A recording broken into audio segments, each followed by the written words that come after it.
horreyn waxaan idinku salaamayaa salaanta islaamka. Assalaamu calaykum waraxmatullaahi wabarakaatuh. salaanka bacdi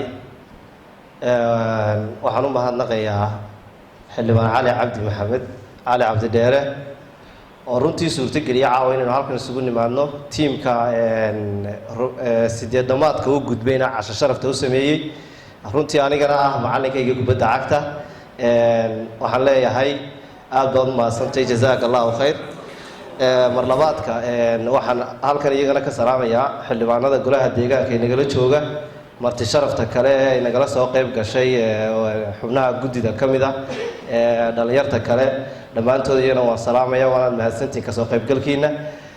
intaa ka bacdi kolley aniga laftaydu dhow kooxo badan baan soo maray markaa kubadda ciyaari jiray. kooxda dekeda waan soo maray, waxaana macallin ahaa xildhibaan cali cabdi. waa tiimkaygii labaad marka laga yimaado kooxda booliska oo aan iyana aasaasayaashii ka mid ahaa. tiimkaygii labaad kolley dardaaran fara badan halkan waa laydinka oranayaa, waana laydinka yidhi keliya uun muhiimaddu waxa weeyaan ismaqalka iyo kala dambeynta iyo akhlaaqda. maadaama oo berberaydu ku matelaysaanna waxa weeyaan dadaal fara badan baa laydinka rajaynayaa.